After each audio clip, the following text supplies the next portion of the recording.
Good morning! Ito po si Onin the Explorer, ang layas na vlogger kung saan yung mga sulok-sulok doon nagsusuot. As usual, andito pa rin tayo sa Norsagaray, Bulacan. Hindi ko na sasabihin yung exact location kasi baka matrace tayo eh. Meron tayong pinagtatago ang utang. Ganun lang magtago, ano?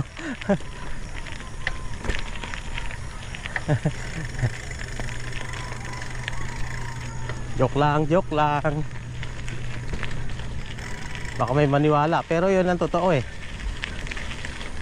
Talagang ang utang eh, may mga tao pinagtataguan eh. But never tayong magtago ng utang. Of course, sanay tayo magbayad.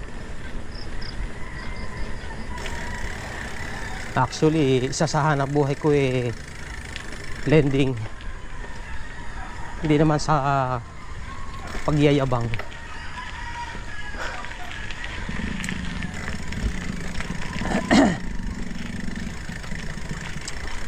Sarap magbike dito sa gitna ng Tumana.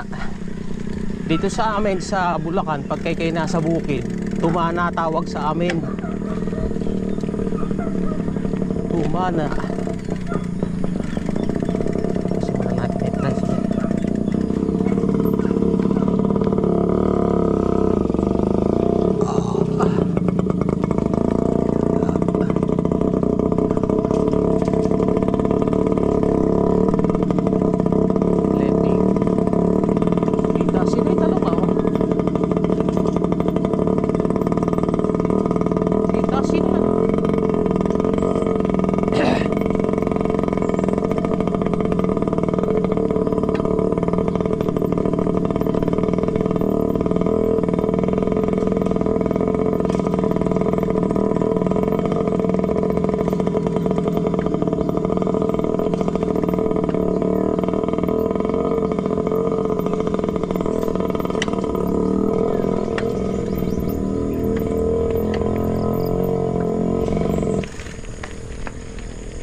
Sarap magbike sa umaga, malamig.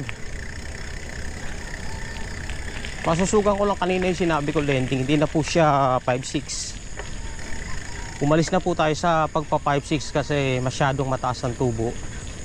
Actually lending na po talaga yan sa atin. At doon sa magtatanong sa legality, on the process na. Alam mo naman ang mga tao ay mambubutas, humahanap ng butas. Huwag kayong mag-alala, on the process ng ating lending. At yan ay legal.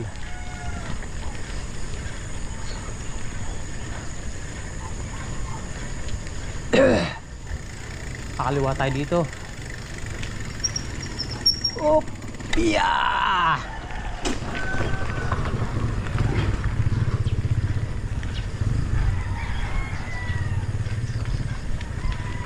Whew. Kahit nakakahingil magbike pero masarap magbike. Na-appreciate ko yung kapaligiran. Dati ang dala ko lagi motor eh. Eh maingay. Yung ingay ng makina. Sabi ko, much better siguro kung bike yung dala ko. Eh walang ingay ng makina. Ma-appreciate mo talaga yung paligid. Totoo pala. Mas pa-appreciate mo yung paligid pagka tahimik. Kaya bike na lang ang dala ko.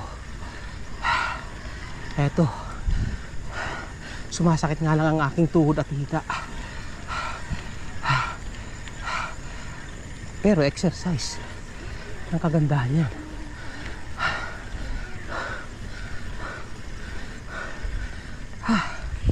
Tulak tayo kasi Ayaw ko laspagin yun. Ayaw ko laspagin ang sarili ko.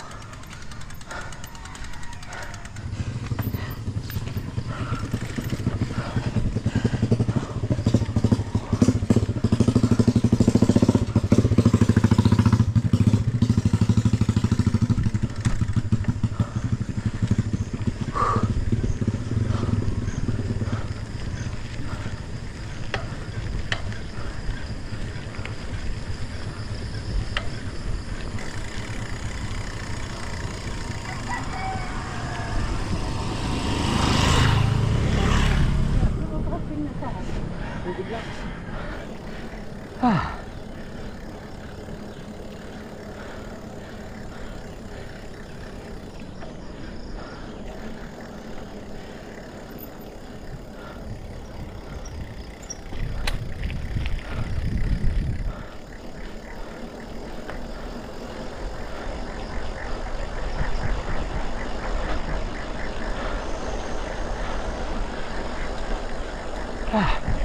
Sarap lang pagkalusok eh.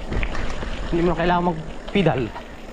Eto, may another ahonin. Pero may kli lang to.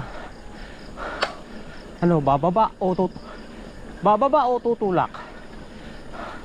Kakayanin natin. May kli lang naman eh.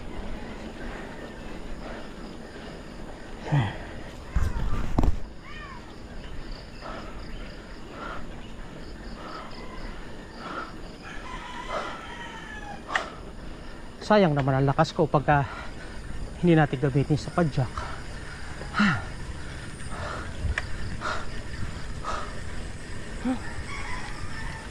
Ang hirap naman huminga pag yung tayo naaamon mo.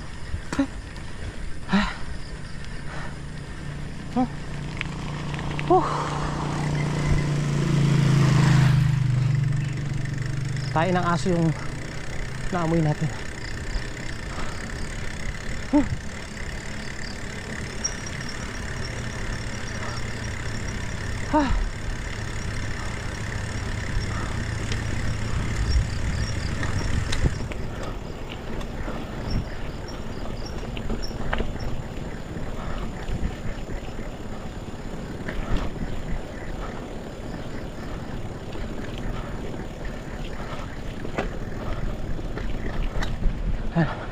Another ahon nila naman.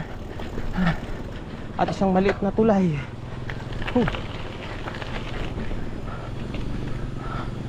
Ahon. Walang magtutulak.